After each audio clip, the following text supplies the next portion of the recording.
The Internet Aesthetics Map project is coming to a close. By the time this video is out, you will have access to the data and the map as promised. We will get into that, but I just want to address a few things.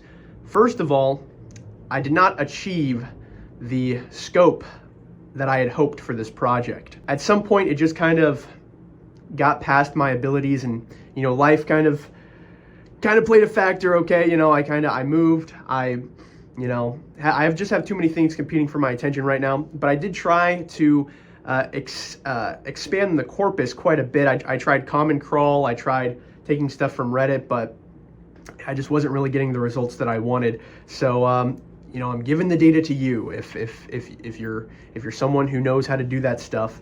I also considered maybe opening up the project to the public, sort of a collaboration kind of type beat, but I don't know. I've never done something like that before. So right now on my website, zarbworld.net, you can go and you can interact with the map and you can download the data.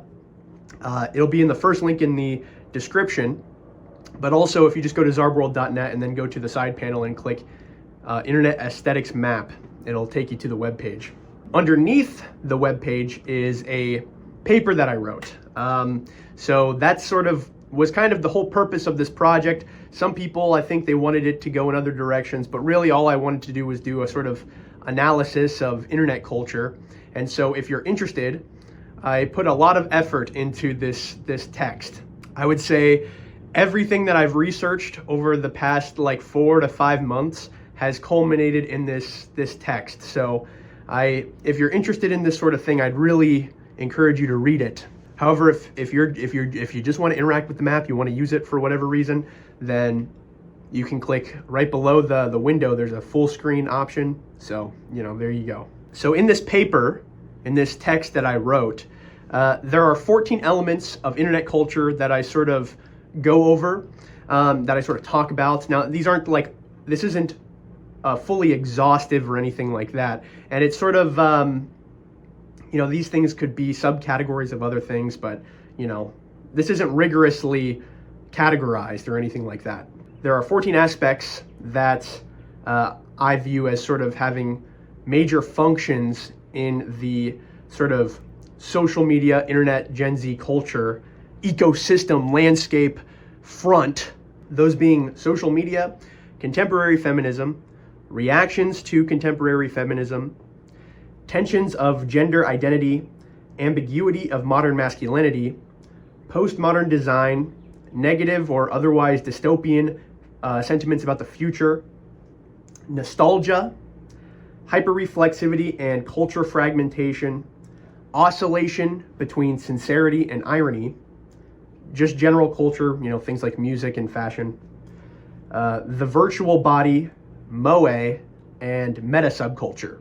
If you watched the previous video, then you can just skip ahead to the discussion section where you can read all about it. Now, in terms of the data being free to use, it is free to use. You can use it however you want. I don't care. However, there is one thing that I ask, a gentleman's agreement, if you will. If you find anything or you create anything out of it, contact me. Talk to me about it, please. I'm very passionate about the subject.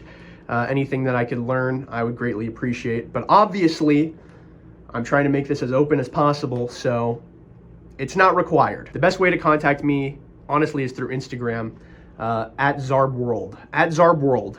Now, in terms of the support that I've gotten on this project, I just want to say I greatly appreciate it, okay? I greatly appreciate the support. I was not expecting to get almost 1,000 subscribers off of this, so that's pretty crazy to me. Everybody who's reached out and stuff like that, just know I appreciate it.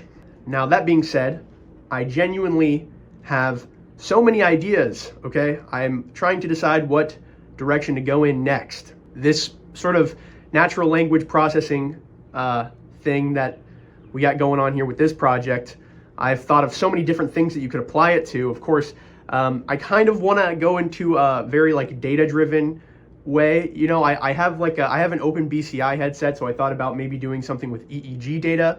But then I also thought we could go into a more esoteric direction, and we could go to dream databases, and we could try to develop a system for analyzing dreams that's data driven.